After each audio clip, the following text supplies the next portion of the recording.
연구센터 센터장을 역임을 하고 계시고 서울대학교에서 지금 제일 바쁘신 분 중에 하나이신데 기초교육 원장을 리버럴 아츠를 담당하는 그 기구가 있는데 거기 원장을 담당하시면서 내년부터 저희가 학부대학이라는 걸 만듭니다. 그래서 무전공, 자유전공 뭐 이렇게 해서 그 엄청난 실험을 하게 되는데 지금 굉장히 일이 많으시고 바쁘신데도 오늘 이 강연을 맡아주셔서 너무 감사드리고요. 기초교육 원장이시자 학부대학 설립 준비 단장을 맡고 계십니다. 그래서 이 또 DNA 구조만큼 유전자 구조만큼 복잡한 서울대 거버넌스를 책임지고 계시기 때문에 아마 또 오늘 강연 주제 말고 그것만 말씀하셔도 한 2-3시간 정도 하실 말씀이 있으시지 않을까 싶은데 그거는 다음 기회에 한번 말씀을 청해 듣도록 하고요. 그 다음에 마지막으로 그 교내에서 이제 왕성한 그 학술 활동도 하고 계시는데 내년도 그 2025년도 한국 식물학회 회장을 또 역임을 하실 예정이라서 더 바쁜 한 해를 보내실 것 같습니다. 네, 과분한 소개를 해주셔가지고 제 말씀을 더 이상 드리지는 않도록 하겠습니다. 저는 원래 기초 생물학, 그 중에서도 식물학, 그 다음에 후성유전학, 분자생물학 이런 것들을 원래 공부하고 또 학생들을 가르치는 그런 사람인데요. 지금 하여튼 뭐 인연이 어떻게 돼가지고 학교에 불려가서 또 학교 일들을 꽤 하면서 현재는 시간을 대부분 거기에 쓰는 그런 상황에 있습니다. 오늘 제가 여기 후성유전학이라는 거, 그 다음에 이게 어떻게 또 우리의 새로운 세계에 대한 컨셉을 던져줄 수 있나, 그거를 좀 효과적으로 말씀드려야 되는데 좀 자신이 좀 없습니다. 자, 요거는 우리가 너무 잘 아는 이 찰스 다윈이라는 분이고요. 이분이 쓴 너무나도 유명한 이 종의 기원이라는 책의 그 표지입니다. 1959년에 이 책을 썼는데 이 중에는 아마 이걸 읽어보신 분도 계실 것 같은데요. 또 안 읽어보신 분들도 많이 계실 것 같고요.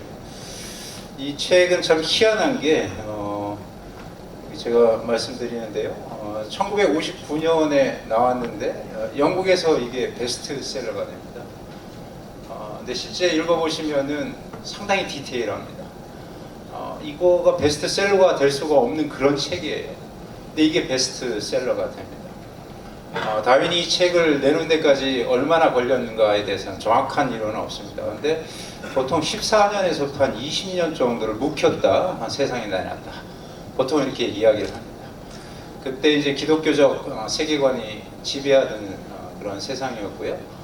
따라서 이제 창조론 외에 다른 것들은 이제 등장하기 어려운 그런 것들입니다. 근데 이 찰스 다윈이라는 분이 그 비글호라고 하는 배를 타고 전 세계를 유행을 하다가 여러 가지 관찰을 하고 그걸 매우 세밀하게 기록을 해놓습니다. 그러한 것들을 기록하고 관찰을 하면서 새로운 세계관을 갖다 얻게 됐습니다.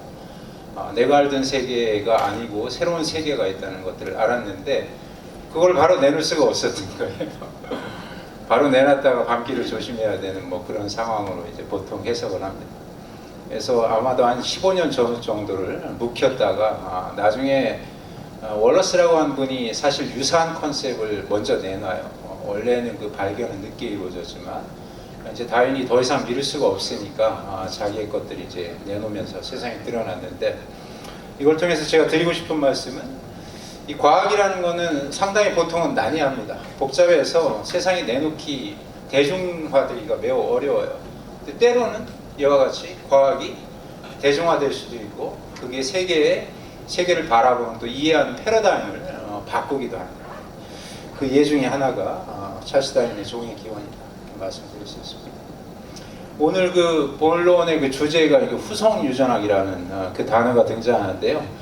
그 후성유전학이라는 단어를 뜯어서 보시면은 앞에 후성이라는 접두사가 있고요. 뒤에 유전학이라는 그 본체에 해당하는 단어가 있는 걸 보실 수 있어요.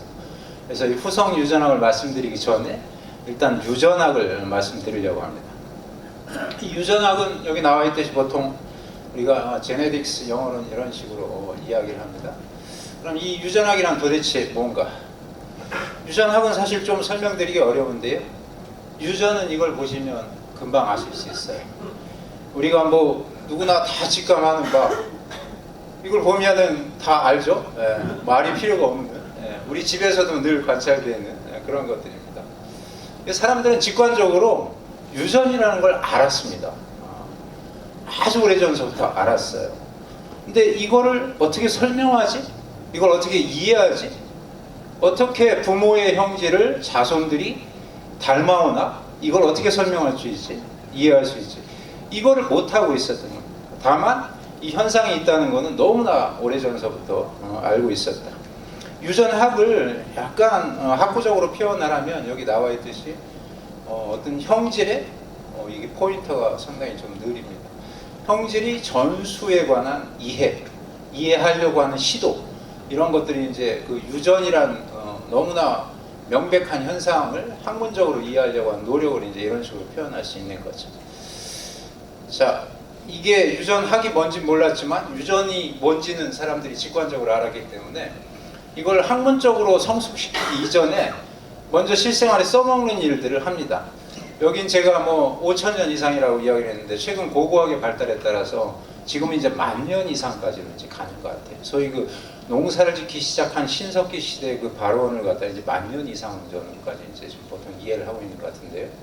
그 긴 역사 동안에 사람들은 어떤 형질이라는 것이 다음 세대로 넘어갈 수 있다는 걸 알았기 때문에 그걸 교묘하게 이용하면서 소위 응용 유전학적 접근들을 갖다 긴 시간 동안 합니다. 그걸 통해서 삶에 유용한 것들을 만들어요. 엄청나게 많은 것들을 만들었는데 뭐 여기 나와 있는 옥수수는 그 중에 한 예에 불과합니다. 원래 멕시코 고원에 살던 이 테오신테라고 하는 옥수수 그 조상종이 있었는데 그걸 사람들이 오랜 기간 동안 개량을 해나갑니다. 육종적인 방법으로 개량을 해가지고 최근에 훨씬 더 식량으로 활용하기에 좋은 옥수수 형태로 만들어 온 일들을 했었죠. 그렇지만 여전히 어떻게 해가지고 부모의 형질을 자손이 물려받거나 닮을 수 있지?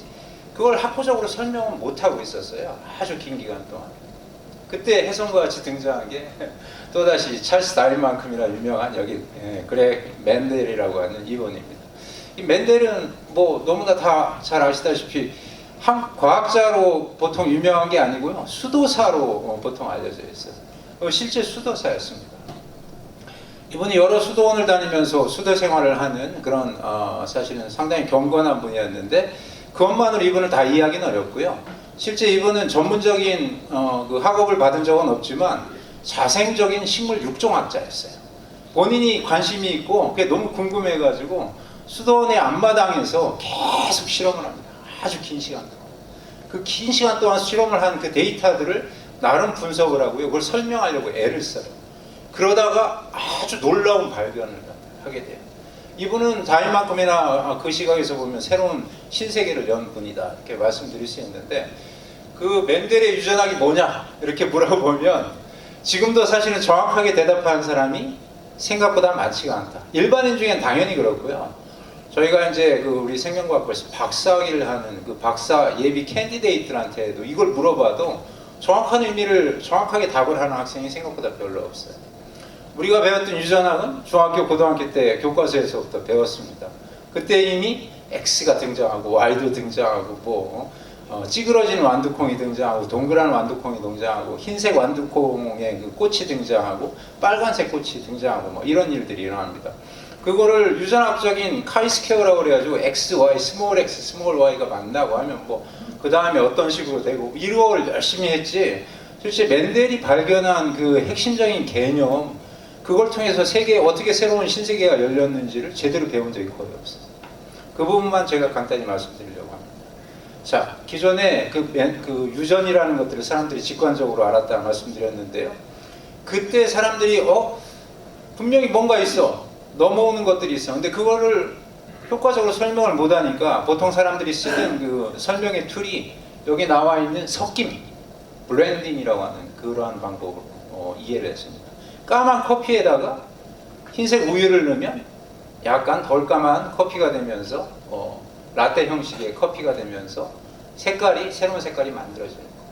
그 다음에 뭐 파란 페인트하고 빨간 페인트를 섞으면 그 안에서 뭐 초록이 만들어져? 초록이 아니고 뭐죠?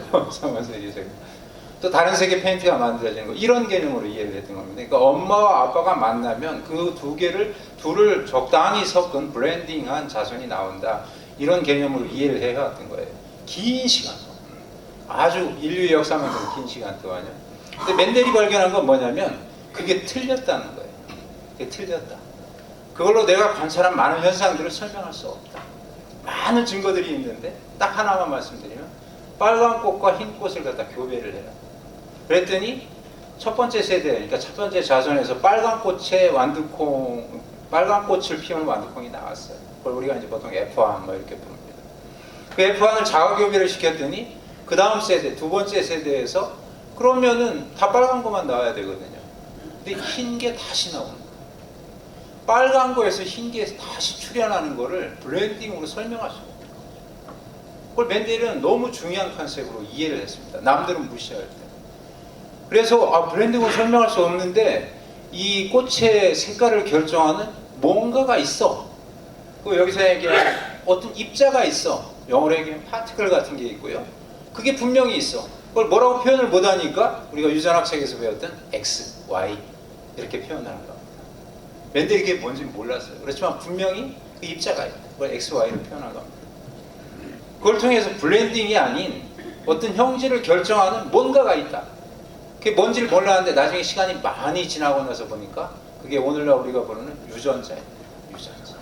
그러니까 맨델은 유전자가 뭔지를 모르면서 유전자를 발견을 한 거죠. 유전은 블렌딩, 섞임으로 설명할 수 있는 게 아니고 특정한 입자 또는 유전자를 물려받느냐, 물려받지 못하느냐에 따라서 내가 우월한 형질을 가질 수도 있고 아니면 내 동생은 우월한 형질을 갖는데 나는 못 가질 수도 있고 이렇다는 것을 알게 된 겁니다. 그러니까 유전을 비로소 과학적으로 설명할 수 있고 과학적 근거로 설명할 수 있는 첫 번째 그 근거를 만들어준 게 이제 맨델이고요. 그걸 우리가 교과서엔 보통 분리의 법칙, 동리의 법칙 두 개, 맨델의 양대 법칙을 이제 보통 이야기를 합니다. 맨델이 이러한 발견을 했지만 그 가치가 처음부터 존중된 건 아니고요. 아까 제 전 슬라이드에서 제가 말씀을 안 드렸는데 맨델이 이 발견을 한 이후에 한 40년이 지나서나 맨델이 발견한 것이 어떠한 가치가 있는지를 사람들이 깨닫게 돼요. 이 작은 논문은 40년 동안 묻혀 있었어요. 일단 1900년대 초에 적어도 3그룹 이상이 어떠한 많은 연구를 통해 어떤 결론에 도달했는데 그걸 논문을 써서 내려고 하다 보니까 40년 전에 오스트리아에 있는 수도사가 벌써 논문을 써서 냈다는 걸 발견하게 돼요. 그걸 우리가 맨델의 재발견 이렇게 부릅니다. 자, 어찌됐든 재발견 이후에는 과학의 속도가 상당히 붙어요. 그래가지고 사람들이 유전자라는 개념을 갖다 얻기 시작하고요. 그때 처음 등장한 게 유전자는 하나의 표현형을 결정해 주는 거예요. 표현형이라는 게 우리 키, 귀의 모양, 눈의 색깔, 이 모든 것들이 표현형이죠. 하나하나의 표현형을 결정해 주는 게 유전자야. 이렇게 이해를 하기 시작합니다. 근데 조금 시간이 지나다 보니까 그 이해가 틀렸다는 걸 알게 돼요. 그 다음 등장한 게 하나의 유전자는 하나의 효소를 만들어주는 거야. 이러한 이해를 하게 되는데 조금 시간이 지나다 보니까 많은 효소들은 하나가 아닌 여러 단백질, 그 폴리펩티드들이 결합해가지고 만들어진다는 것들을 알게 돼요. 그러니까 그 개념이 또 버려지고 하나의 유전자는 하나의 폴리펩티드를 만드는 거예요. 이 개념이 등장해서 오늘날까지 교과서에 이렇게 정의가 되어 있습니다. 근데 이것도 틀렸어요. 왜냐하면 많은 유전자들은 폴리펩티드, 그러니까 즉 단백질을 만들지 않고요. 실제는 RNA를 만드는 데서 그치는 경우들이 많아요. 이 RNA들을 무시하면서 살았는데 이 RNA 중에는 저 위에 등장하는 표현형을 결정하는데 중요한 역할을 하는 기능이 있는 애들이 많이 있다는 것을 아주 최근에 알게 됩니다. 그래서 지금은 교과서를 새로 써야 돼요. 하나의 유전자는 하나의 폴리펩티드를 만들거나 또는 RNA를 만드는 거나 이런 식으로 이제 다시 써야 되는데 아직 교과서는 고쳐지지 않고 있습니다. 자, 이 유전학은 이제 제가 간단히만 말씀드렸습니다. 근데 그 에피제네틱스, 즉 후속 유전학이라는 단어에 보면 아까 말씀드렸듯이 그 앞에 접두사 에피가 붙어 있어요. 이 에피는 도대체 뭐냐? 이게 뭔 뜻이냐? 이제 그게 그 다음 문제인데요. 불행하게도 에피의 뜻이 하나가 아닙니다. 에피더미스, 에필로그, 에피센터. 제가 3개의 단어만 말씀을 드렸는데 에피더미스는 우리가 보통 상피세포, 표피세포 이렇게 부릅니다. 우리 몸의 껍데기에 해당하는 부분들이에요. 이건 분명히 어떤 표면이라는 뜻을 갖다 제안해주고 있거든요. 근데 에필로그 같은 경우에 전혀 다른 의미로 사용되는 걸 알 수 있어요. 어떤 분이 책을 쓰시면은 어떤 때는 그 앞에다가 서원이라고 그래죠. 서두에 해당하는 말을 갖다 쓰시기도 하고요. 또 어떤 때는 그 뒤에 본문 뒤에다가 또 한마디를 더 하시기도 해요. 그걸 갖다 이제 우리가 결론 이런 식으로 부르는데 에필로그는 그 결론에 해당합니다. 이때 쓰이는 에피의 의미는 분명히 뒤란 뜻이에요. 첫 번째는 표면, 두 번째는 뒤란 뜻. 에피센터는 지질학적 용어인데요. 지진은 보통 땅속 깊은 곳에서 일어납니다. 두 개의 그 지각판들이 만나가지고 마찰이 되면서 지진이 일어나는데 그 지진이 일어난 정확하게 마찰이 일어난 지점을 우리가 눈으로 볼 수가 없어요. 그래가지고 거기서 수직 상승한 지표면을 갖다 보통 사람들이 지정하는데 그걸 우리가 진앙지라고 부릅니다. 여기 나와 있는 에피센터. 이거는 표면이라는 뜻도 있지만 더 정확하게는 위란 뜻입니다. 위. 그러니까 이 에피란 접두사는 하나의 의미가 아니고 여러 의미로 쓰인다. 이렇게 말씀드릴 수 있는데 그러면은 이 제네딕스 앞에 붙어 있는 에피의 그 의미는 뭘까? 이걸 놓고 저희가 학계에서 아직도 스트러글 중에 있습니다. 정확한 의미를 따지기 전에 어떤 분이 먼저 그냥 임의적으로 번역을 했어요. 그게 여기 등장하는 후생유전학, 후성유전학에서 아까 에필로그에서 사용된 뒤라는 의미를 갖다가 사용해가지고 뒤라는 의미를 갖다 붙여줘서 일단은 이게 먼저 번역된 용어로 사용되고 있어요. 이걸 가지고 저희 그 에피 유전체 학회가 있는데 거기서 투표에 붙였어요. 이걸 받아들일까 말까. 했더니 다 안 받아들이겠대요. 그러면서 그 학회에서는 아직 애매하니까 에피 유전학을 그냥 쓰자고 이렇게 주장을 하고 있는데 이건 진짜 되게 엉뚱한 겁니다. 이미 유전학은 우리나라 한국어가 돼버린 단어거든요. 그 앞에다 라틴어 계열의 접두사를 갖다 붙여놓은 굉장히 하이브리드 용어이기 때문에 적합한 용어는 아닌데 학계에서는 아직도 에피 유전학이라는 말을 선호해서 쓰고 있습니다. 중국이 최근에 이걸 갖다가 자기들이 번역을 했습니다. 여기 계신 분들은 한자를 저보다 다 잘 아시는 분이니까 표관 유전학 이렇게 붙였습니다. 이건 분명히 아까 뒤란 뜻이 아닌 아까 그 표면이란 뜻이 있죠. 그걸 차용해가지고 에피 유전학을 본인들의 용어로 번역한 케이스입니다. 그럼 중국이 왜 그렇게 번역을 했을까? 뒤라는 것보다는 표면이란 뜻이 에피제네딕스를 더 정확하게 표현하는 건 아닐까? 이런 의심을 하실 수 있는데 아직까지 우리나라의 그 자체적인 답은 없는 그런 상황입니다. 자, 이번에 이제 그 물음표를 에피란 접두사에서 에피제네딕스라고 하는 단어 전체 뒤로 이제 제가 옮겨놨는데요. 지금부터는 에피제네딕스에 대해서 좀 말씀드리려고 한다. 이렇게 말씀드릴 수 있습니다. 이 에피제네딕스를 학계에서는 어떻게 정의하는지를 일단 말씀드리겠습니다. 이렇게 합니다. 그래서 이것만 갖고 다니면 제가 늘 욕을 먹게 되는 그런 겁니다. 그래서 이거를 제가 한국말로 좀 의역을 했습니다. 직역하면 또 이렇게 정확하게 전달 안 되는 게 있어요. 한국말로 나름 공을 들여가지고 의역한 건데요. DNA 서열의 변화 없이 유전자 발현의 변화가 세포세대 또는 개체세대를 통하여 전수됩니다. 하지만 가역적이기도 한 현상 또는 그에 관한 여전히 뺨 맞을 그런 정의가 되는 거죠. 그래서 이걸 갖고 다닐 수가 없어요. 그래서 제가 갖고 다니는 게 요겁니다. 아까 자동차 산업이 우리나라 제2의 뭐 수출 이렇게 말씀하신 것 같은데요. 이거는 이제 뭐 현대 기아에서는 아직 안 만드는 소위 말하는 슈퍼카 클래스의 이제 차 사진 중에 하나입니다. 자, 저는 뭐 이렇게 돈이 많지 않아서 슈퍼카를 살 만한 여력이 못 됩니다. 근데 제 친구 중에는 뭐 돈이 많은 친구들이 있죠. 그 친구들이 이제 슈퍼카를 살 만한 여력이 있다고 이제 일단 가정을 하는 겁니다. 저는 슈퍼카가 없어요. 근데 제 친구는 있어요. 근데 그 친구 중에 어떤 친구는 슈퍼카를 산 다음에 이거 한국에 그 이렇게 뭐냐 볼록볼록 도로에 유철도 많고 이런데 타고 다니면 위험하고 그러니까 이걸 잘 안 타고 다니고 차고를 잘 지어놓은 다음에 커버까지 잘 씌워가지고 잘 보관해 놓고 있어요. 그럼 저는 슈퍼카가 돈이 없어서 없지만 그 친구는 있지만 쓰지 않는 거잖아요. 그러니까 사용 측면에서 보면 별반 차이가 없는 거죠. 자, 이걸 제가 말씀드린 이유는 보통 그 맨델의 유전학은 어떤 유전자를 우리가 갖고 있는가, 물려받았는가, 안 물려받았는가에 따라서 소위 말하는 우월한 형질이 나오기도 하고 안 나오기도 한다는 걸 설명합니다. 근데 세상은 그게 다가 아니다. 이런 심플한 컨셉이에요.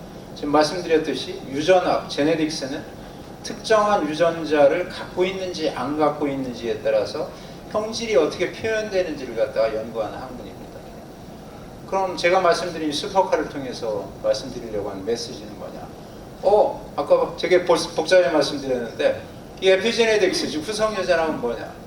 이거는 유전자의 보유 여부가 아니고 사용 여부를 논하는 학문 분야다. 이렇게 말씀드릴 수가 있는 거죠. 그래서 유전자가 없으면, 슈퍼카가 없으면 없는 거고요. 그렇지만 슈퍼카가 있어도 그걸 사용하지 않으면 없는 거와 별반 차이가 없는 거고, 우리가 보여주는 모든 형질들, 유전적인 그 형질들, 이런 것들도 마찬가지다. 이제 그걸 제가 말씀드리려고 하는 거예요. 한 번 더 좀 더 쉽게 설명드리려고 노력을 하면, 유전자 또는 유전학이라는 것은 컴퓨터에 비교를 하면은 컴퓨터의 하드웨어 스펙에 해당해요. 그래서 제가 어떤 PC를 하나 샀어요. 뭐 램이 얼마짜리고, 그 다음에 하드 드라이브 얼마짜리고, 얼마나 좋은 그래픽 카드를 갖다가 달았고, 이러한 PC를 샀어요. 되게 좋은 걸 샀습니다. 제 옆에 친구도 똑같은 걸 샀어요. 저는 그걸 가지고, 저는 뭐 공부를 하는 사람이니까 맨날 문서 작업을 해요. 제 친구는 뭐 이런 저 같은 공부를 하는 사람이 아니라서 대부분 걸 갖다 게임하는 데 사용해요. 똑같은 하드웨어 스펙을 가진 두 개의 PC를 한 사람은 워드 프로세서용으로 쓰는 거고, 또 한 명은 게임기용으로 쓰는 거죠. 이와 같이 실제는 하드웨어 스펙도 되게 중요하지만 그걸 실제 어떠한 프로그램을 사용해가지고 구동해서 사용하는가, 그것도 그거만큼 중요하다. 이런 개념입니다. 그래서 유전학이라는 것은 컴퓨터를 비유하면 하드웨어에 해당합니다. 반면에 후성 유전학, 에피제네틱스라는 것은 그 하드웨어를 구동하는 소프트웨어 또는 프로그램에 해당합니다. 이렇게 제가 정의해서 말씀드릴 수 있습니다. 자, 이 에피제네틱스라는 게 도대체 인간의 어떠한 호기심에서부터 출발했나, 그 기원을 좀 말씀드리면 이 깊이를 조금 더 있게 말씀을 드릴 수가 있습니다. 정확하게 에피제네틱스가 언제 시작됐는지를 설명하지 못합니다. 그렇지만 학계에서는 보통 1940년대쯤으로 이제 보통 이해를 하는데요. 그 계기는 뭐냐면 이 다세포성이라는 거에 사람들이 관심을 가지면서부터 이 다세포성은 어떻게 되는 거지? 이걸 설명하려고 노력을 해요. 그러다 보니까 거기서 출발한 게, 탄생한 게 에피제네틱스로 이제 보통 이야기를 합니다. 그럼 다세포성이란 뭐냐? 우리를 보면 다세포성을 이해하실 수 있어요. 우리 몸에 수많은 세포가 있잖아요. 그 수많은 세포들이 한 종류가 아니고 매우 다양한 종류의 세포들이 우리 바디를 갖다 구성하고 있어요. 이걸 보통 우리가 다세포성이라고 합니다. 생명체를 구성할 때 하나가 아닌 둘 또는 그 이상의 세포들이 모여서 생명체를 구성하면 그걸 다세포 생물이라고 부르는 거죠. 그런데 알고 보면 이게 되게 희한한 게, 이 모든 세포들이 우리 몸 안에 저 오장육부가 있고요. 정말 너무나 많은 기관, 그 다음에 조직들이 있습니다. 그 기관과 조직을 구성하는 수많은 종류의 세포들이 있어요. 근데 알고 보면 이 모든 세포들은 하나의 세포에서 탄생했어요. 정자와 난자가 만나서 만들어진 수정란. 그 하나의 세포에서부터 이 모든 세포가 다 기원한 거예요. 그 중에 일부 몇 종류만 이쪽에 오른편에 따로 보여드리고 있는데, 이것도 알고 보면 하나의 세포가 분열을 하면서 온갖 종류의 세포들을 다 만들어낸 거예요. 그때 사람들이 가졌던 궁금한 게 뭐냐면, 어떻게 이 하나의 세포에서 이 수많은 종류의 세포들이 탄생할까? 수많은 종류의 세포들이 탄생하면서 원래 갖고 있던 DNA를 계속 유지를 할까? 아니면 그 DNA가 각 세포 타입별로 특이하게 결손되거나 뭔가 추가되거나 변형이 되면서 그 세포 타입에 맞는 DNA로 변형돼가는 프로세스인가? 이걸 놓고 그 뒤로 거의 60년을 갖다 전쟁을 합니다. 내가 오라, 네가 오라 이러면서. 근데 파이널 종지부를 찍는 사건이 발생했는데, 그게 복제양 돌리예요. 복제양 돌리는 보통 일반들이 알 때에는 똑같은 생명체를 복제해서 여러 그 개체의 생명체로 만들 수 있다. 생물체 그 복제에 관한 걸로 이해를 하죠. 그것도 매우 중요합니다. 근데 또 다른 중요한 측면이 뭐냐면, 복제양 돌리를 만들 때 원래 하나의 그 표피세포가 있었어요. 표피세포에서부터 핵을 꺼냅니다. 그래가지고 원래 또 난자의 세포가 있었거든요. 그 난자 세포에서 핵을 제거를 해요. 그래서 핵이 제거된 난자에다가 표피세포의 핵을 집어넣어줘요. 그 다음에 그걸 전기 자극을 주고 나가지고 대리모 자궁에다 착상을 시켜요. 그랬더니 가임기간이 끝나고 복제양 돌리가 딱 태어났는데, 표피세포 덩어리인 복제양 돌리가 아니고 모든 오장육부와 모든 조직과 모든 세포를 다 가진 완전체인 복제항도가 탄생했죠. 그 얘기가 뜻하는 게 뭐냐? 표피세포의 핵에 존재하는 유전적 정보가 이후에 모든 세포 타입을 다 만들어내는데 필요한 정보가 그 안에 다 있다는 걸 보여줘요.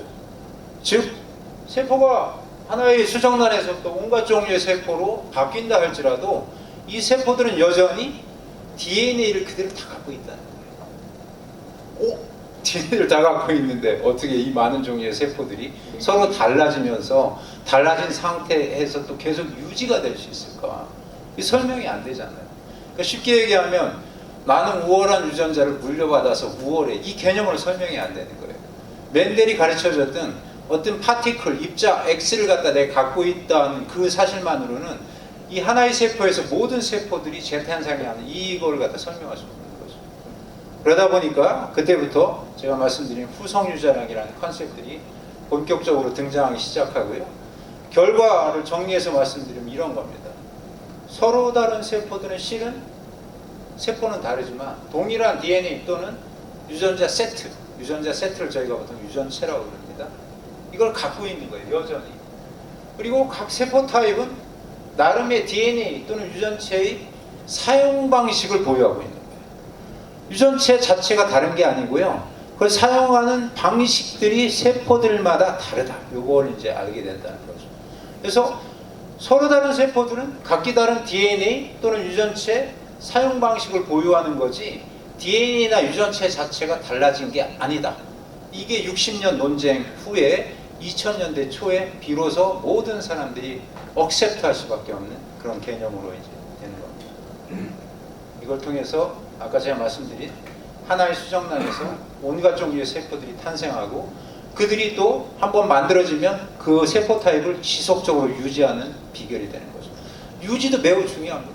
예를 들어서 제가 흔히 드는 비유로 여기를 다쳤어요, 제가. 그럼 여기 이 표피세포, 상피세포가 다시 만들어져서 제가 고장난 표피 상피를 갖다 덮어줘야 되잖아요. 그러니까 즉 여기에 있는 남아있는 상피세포가 분열을 해가지고 고장난 부분을 메꿔주는데 상피세포를 지속적으로 만들어서 메꿔줘야지 이상이 없는 거지. 그게 제대로 작동하지 않고 여기에 만약 간세포가 만들어져가지고 간이 만들어지면 저희가 뭐라고 부른다? 간이 배 밖으로 나온 사람 이렇게 부르는 거죠. 그 일들이 안 일어납니다. 왜? 한번 만들어진 세포 타입은 좀처럼 다른 세포로 전환되지 않기 때문에 매우 안정적으로 유지가 돼요. 그러니까 세포가 분화해서 특정한 세포로 되는 것도 중요하고 이후에 그 분화된 상태를 지속적으로 유지하는 것도 매우 중요합니다. 이거를 비로소 꽤 논리적으로 설명할 수 있게 된 거예요. 즉 하나의 세포에서 모든 세포가 탄생하고 또 유지가 되는 것은 이들 간의 DNA 자체가 다른 게 아니고요. 그러니까 유전자의 조합이 다른 게 아니고요. 동일한 DNA에 서로 다른 사용 방정식이 셋업돼 가지고 이들을 다르게 한다. 이 개념이 이제 성장하는 겁니다. 그러면은 그 다음 질문은 뭐냐면 어떻게 동일한 DNA를 세포들은 다르게 사용할 수 있을까? 동일한 유전자를 어떻게 다르게 사용할 수 있을까? 그게 이제 학계에서 등장한 자연스럽게 등장한 그 다음 질문이 됐습니다. 그 부분을 좀 제가 말씀드리려면 실제 우리 몸 안에 있는 DNA가 어떠한 환경 또는 구조물 속에 존재하는지 그걸 좀 말씀을 드려야지 돼요. 여기서 이 그림 속에서 표현하는 이 실 있죠? 요게 이제 DNA입니다. DNA는 가늘고 긴 실과 같은 구조를 이루고 있는데 실제 몸속에 들어가면 DNA가 이렇게 그냥 헐벗고 있는 게 아니고요. 이같이 이렇게 공처럼 축구공처럼 동그란 단백질 덩어리가 있는데 그걸 이렇게 감습니다. 또 가다가 또 감고요. 또 가다가 또 감고 이를 반복합니다. 이 하나하나를 갖다 우리가 뉴클레오좀 이렇게 부릅니다. 이 뉴클레오좀들이 이렇게 어레이를 이루고 있는데 이게 마치 구슬을 실에 꿰는 것 같다. 비로소 여기 제가 오늘 의미하고 좀 뭔가 매칭이 되는 것 같은데요. 그래서 이걸 구슬을 실에 깬 구조 같다 그래가지고 비조너 스팅 스트럭처 이런 이제 닉네임을 갖다가 붙여가지고 저희가 사용합니다. 이게 1차적으로 DNA가 존재하는 환경이고요. 이 그림에서는 여기에 해당합니다. 2차적으로는 여기 좀 더 복잡한 구조를 갖다 형성하게 돼요. 그 지름이 한 30nm 정도 되기 때문에 이게 30nm 파이버 이렇게 보게 됩니다. 세포가 분열을 시작하면은요, 더욱 고차원적인 이렇게 폴딩이 일어나요. 이러한 구조를 갖다 형성하면서 전체 염색체 또는 DNA 길이는 굉장히 짧아지고요. 두께는 두꺼워지는 일들이 일어납니다. 그러한 일들이 일어나는 요게 그래서 실제 세포 내에 DNA가 존재하는 그런 환경이다. 그때 이 전체적으로 DNA가 존재하는 환경을 갖다 우리가 총칭해가지고 대강 부르는 용어로 염색질이라는 용어를 갖다 사용하는데요. 요건 진핵세포에서 DNA가 포함된 염색체 형성 물질 또는 이제 그런 구조를 갖다 보통 부르는 건데 그 안에 뭐가 들어가 있나를 들여다보면 당연히 DNA가 들어가 있고요. 아까 제가 말씀드린 요 DNA가 이렇게 감싸고 있는 요 공 같은 거 있죠. 요걸 형성하는 단백질을 우리가 히스톤 단백질이라고 하는데 그게 다량으로 들어 있습니다. 여기는 그러면 히스톤 단백질만 있는데 실제는 이것보다 훨씬 지저분합니다. 히스톤 단백질이 아닌 다른 단백질들도 여기 덕지덕지 붙어 있고요. 이 DNA가 카피돼서 만들어지는 게 RNA인데 DNA 복제물인 RNA들도 막 중간중간에 막 끼어 있고 이런 지저분한 구조입니다.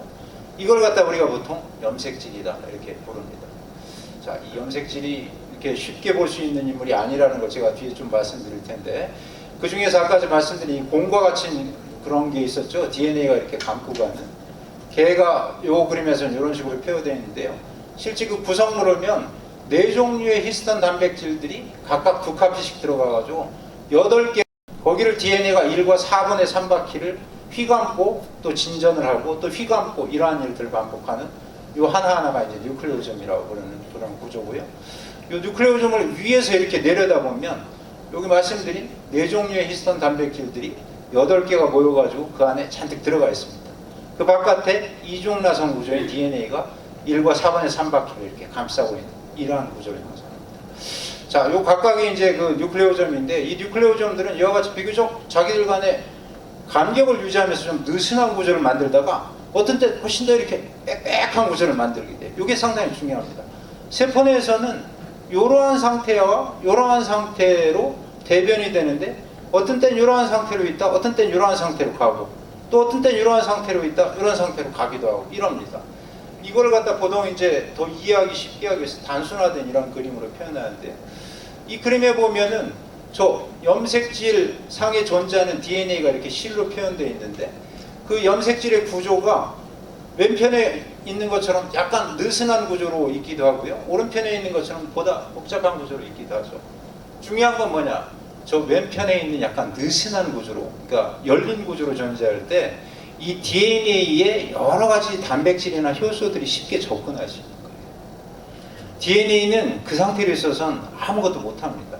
첫 번째가 걔는 RNA로 복사가 돼야 돼요. RNA로 복사가 돼야지만 그 기능을 할 수 있는데 RNA로 복사를 하기 위해서 RNA 중합효소 또 여러 가지 전사조절인자 얘네들이 DNA에 붙어가지고 일을 열심히 해야 됩니다.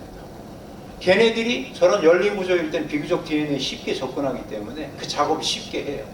RNA를 만드는 작업들을 쉽게 하는 거죠. 근데 DNA가 오른편과 같이 존재하면은요, DNA 감옥입니다. 그래가지고 RNA로 복사해내는데 필요한 여러 가지 효소나 그런 전사조절인자 얘네들이 접근 자체를 못해요. 그래서 RNA를 만들어내는 작업들을 못합니다. 자, 이게 단순해 보이지만 제가 아까 말씀드린 DNA의 사용 방정식이 바로 이거입니다. 우리 몸속의 DNA가 헐벗고 있지 않고 복잡한 구조물 속에 존재하는데 그걸 염색질이라고 합니다. 염색질이 열려 있을 때에는 DNA가 RNA로 복사가 쉽게 되면서 유전자로서의 기능을 쉽게 하는 반면에 오른편과 같이 감옥과 같은 구조 속에 존재할 때에는 RNA로 복사가 안 되면서 DNA는 존재하고 유전자는 존재하지만 그 유전자가 쓰일 수가 없게 돼요. 사용 방식을 결정한다. 이겁니다. 여기까지 말씀드리면 여기서 이 염색질의 구조가 열리기도 하고 닫히기도 하는데 때에 따라서는 그게 되게 로컬 이벤트로 일어납니다. 그래서 하나의 유전자 또는 몇 개의 유전자 수준에서 로컬 이벤트로 일어나기도 하고요. 어떤 때 좀 더 훨씬 더 브로드한 이벤트로 일어납니다. 여기 중간에 있는 그림은 유전자 수십 또는 수백 개 단위 정도가 보이는 큰 훨씬 더 우리류에게는 저거는 뭐 거의 지자체를 얘기하면 군 이렇게 요거는 이제 한 도 정도 되는 거라고 보시면 돼요. 보다 큰 스케일에서 열리고 닫히고 이러한 일들이 일어나기도 하고요. 더 극단적으로는 염색체 전체가 열리고 닫히고 하기도 합니다. 여기 계신 여성분들은 전부 다 저 닫힌 염색체 하나, 열린 염색체 하나씩 갖고 계세요. X 염색체 2개 중에서 하나는 바라바디라고 그래가지고 완전히 닫힌 구조, 감옥 구조로 바뀝니다. 그래서 사용될 수 없는 그런 형태로 전환이 되게 돼요. 그래서 염색체 수준이라고 하는, 그러니까 글로벌한 스케일에서 일어나는 경우들도 있다. 그 정도 말씀드리고요. 여기서 한마디 좀 정리를 해서 드리면, 처음에 사람들이 염색질이라는 것을 발견했을 때 왜 DNA가 이거 무슨 공을 갖다 이렇게 감는데, 좀 더 쉽게 설명드리면, 아까 저기 가서 보니까 코티티에서 실패를 봤는데 되게 반갑더라고요. 제가 오늘 말씀드리려고 하려고 하는데, DNA가 긴 실과 같은데요, 실패에 막 이렇게 감겨 있는 거거든요. 이게 왜 이런 것들을 하고 있지? 그걸 첫 번째로 설명한 툴이 요겁니다. 자, DNA는 사람 DNA 23쌍에 존재하는 DNA를 다 끝을 갖다가 우리가 본드로 붙여가지고 하나로 다 연결하잖아요. 그럼 길이가 한 1.8m 정도 돼요.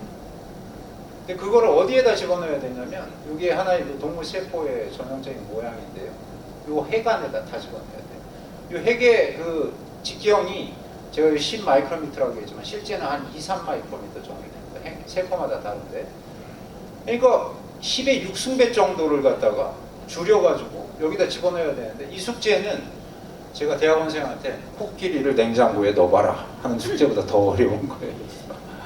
불가능합니다. 그걸 넣으려면은 실패에다가 열심히 감아가지고요, 길이를 굉장히 짧게 만들어줘야 돼요. 그렇지 않고 넣을 수가 없어요. 그것 때문에 염색질이 존재한다, 그렇게 이해를 해왔어요. 근데 그게 틀린 게 아니에요. 근데 그게 다가 아닌 거죠. 문제는 다른 게 있는 거죠.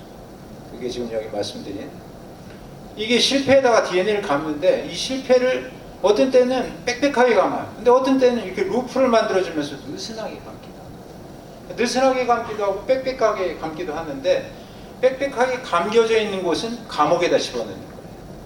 느슨하게 풀어주는 부분은 그 DNA가 RNA로 복제될 수 있는 기회를 갖다 부여하는 열린 구조에다가 DNA를 갖다가 위치시키는 그러한 작업들입니다. 이거를 생물들이 한다는 거예요. 근데 이게 바로 모든 세포마다 그럼 동일한 방정식을 사용해가지고 빽빽하게 감갔다 루프를 만들고 느슨하게 감고 또 빽빽하게 감고 이렇게 하느냐? 그렇지가 않다는 거죠. 세포가 만 종류가 있다면 그 만 종류의 세포들은 전부 다 이거를 DNA를 실패에 감는 방식 자체를 달리하고 있다는 거예요. 그게 모든 세포들을 탄생시키는 비결이기도 하고요, 또 그 세포 타입을 계속 지속적으로 유지하는 비결이 있다.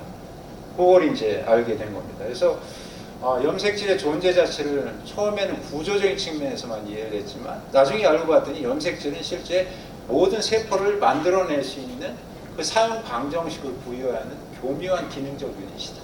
이런 것들을 이제 알게 됐다. 이게 제가 지금 말씀드리는 에피제네틱스 또는 후속 유전학의 가장 핵심적인 개념이에요. 멘델이 발견한 유전자를 갖고 있는지 안 갖고 있는지도 매우 중요합니다. 근데 그만큼 중요한 거는 또 다른 게 있는데, 그 물려받은 우월한 유전자를 사용하느냐 아니면 사용하지 않느냐, 그것도 매우 중요하다는 거죠. 람보르기니를 갖고 있느냐 안 갖고 있느냐 중요한데, 그거를 잘 타고 다니느냐 창고에다만 가두고 있느냐, 그것도 그만큼 중요하다. 이거를 이제 알게 된 거고요. 이걸 통해서 어떻게 하나의 세포에서부터 그 수많은 세포 타입들이 탄생하고 유지가 될 수 있는지를 비로소 설명할 수 있게 된 거예요. 후속 유전학은 이러한 백그라운드에서 출발해서 궁극적으로 세포가 만들어지고 유지되는 비결을 설명할 수 있는 툴로 발전을 했습니다. 그래서 한번 정리를 해서 말씀드리면, DNA 당연히 중요합니다. 내가 우월한 DNA를 갖고 있느냐, 우월한 유전자를 물려받았느냐, 하드웨어 이것도 당연히 중요해요. 근데 그것만큼 중요한 게 소프트웨어다. 근데 생물학에 있어서 DNA의 소프트웨어로 작동하는, 즉 유전자의 사용 방식을 결정하는 것은 바로 여기서 얘기하는 염색질이라고 하는 그 구조물들이 유전자의 사용 방정식을, 실패의 실을 감는 방식을 결정함으로 인해 가지고 결국 결정해 줍니다. 이것도 매우 중요한, 그러니까 생물학적 소프트웨어에 해당하는 그러한 중요한 부분이다, 이렇게 말씀드릴 수 있습니다. 생물학적인 교묘함, 그 다음에 이 균형과 또 때로는 아름다움, 이런 것들이 있는데요. 이걸 그동안은 보통 우리가 어떻게 이해를 했죠? 저 왼편에 계신 분은 우월한 유전자를 받아가지고 저런데, 저는 우월한 유전자를 받지 못해가지고 연예계로 진출 못하고 학교로 와가지고 이렇게 뭐 이렇게 설명했을지 모르겠는데 네, 그것도 맞습니다. 근데 그게 다가 아니다. 예. 우월한 유전자를 물려줬어도 그걸 잘 쓸 수가 있기도 하고요. 어떤 데는 안 쓰고 창고에 처박아놓기도 해요. 그러니까 이 하드웨어만큼 중요한 건 이 사용 여부를 결정하는 소프트웨어다. 그게 매우 중요한 컨셉이다. 그걸 말씀드릴 수 있고요. 이 두 가지의 즉 하드웨어적 그다음에 소프트웨어적 조합이 정말 적절하게 어우러져서 생명체가 보여주는 그 아주 신비한 그런 생명 현상들을 결국 결정하게 되는 겁니다. 자, 그 다음 이 학계에 등장하는 질문이 뭐냐면, 그래, 염색질은 열릴 수도 있고 닫힐 수도 있어. 그거에 의해서 유전자의 사용 여부를 갖다 결정할 수 있어. 오케이. 근데 그럼 그걸 누가 열어주고 누가 닫아줘? 그게 이제 그 다음 등장하는 자연스럽게 등장하는 이 학계의 질문입니다. 과학의 장점은 그 질문을 무한계로 만들 수 있다는 거예요. 질문은 돈이 안 들어요. 질문을 해결하는데 돈이 많이 들어요. 근데 질문 자체는 돈이 안 듭니다. 그래서 그게 이제 그 다음 질문이었어요. 도대체 어떤 애들이 일을 해가지고 염색체를 열어주기도 하고 닫아주기도 하고 이러지. 그걸 통해서 유전자를 갖다 사용하게도 하고 못하게도 하지. 이 연구를 이제 시작해요. 이 연구는 실제 생화학적 연구 기법이 발달하기 시작한 1990년대 이후에 본격적인 페이스에 들어가게 됩니다. 그전에는 많은 궁금증이 있었지만 연구 기법 자체가 서포트가 안 돼서 별로 진전이 없었어요. 근데 1990년대쯤부터 아주 빠른 속도로 이제 일이 진행이 되는데요. 일이 빨리 진행이 되다 보니까 불행하게도 이게 답인 거예요. 요걸 가지고 제가 최소한 한 학기는 강의를 해야 됩니다. 제가 여기 거의 메롱 핵폭탄 수준이다 이렇게 표현을 하는데요. 이제 여기서부터는 이제 제가 일반 대중한테 말씀드리기가 어려워요. 너무 복잡해져. 근데 이걸 제가 약간 축약해서 말씀드리면 그 염색질의 구조를 닫게도 하고 열게도 하는데 알고 봤더니 선수가 무지 많은 거예요. 선수 한 명이 하는 게 아니고요. 굉장히 많은 선수가 합니다. 실제 수백 명의 선수가 있다 이렇게 보시면 돼요. 그 선수들을 그룹핑을 해봤더니 축구 게임에서 앞에 뭐 공격수가 있고 미드필더가 있고 수비수가 있고 골키퍼가 있고 이렇잖아요. 이것처럼 그 선수들이 하나의 팀을 이루어서 워킹한다는 걸 알게 됩니다. 어떤 애들은 그 선수들 중에 공격수의 역할을 해요. 어떤 애들은 미드필더로 하고요. 어떤 애들은 수비수로 하고 어떤 거는 골키퍼 역할을 합니다. 그걸 갖다 이렇게 제가 지금 분류해 놓은 거예요. 그 중에 일부는 DNA에다가 메틸 그룹이라는 작은 애를 갖다 붙였다 뗐다 하는 애들이 있고요.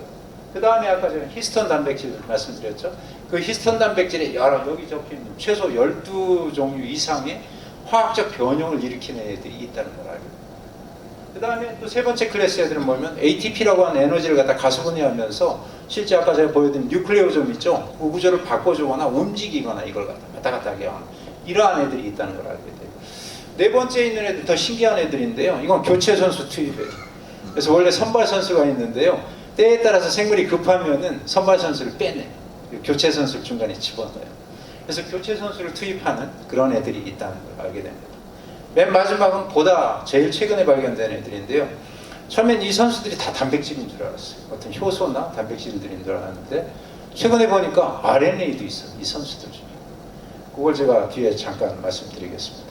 그래서 요즘은 축구팀과 같이 매우 다양한 종류의 플레이어들이 전체 팀의 규모는 수백 명 이상으로 구성된 거대한 팀이 있고요.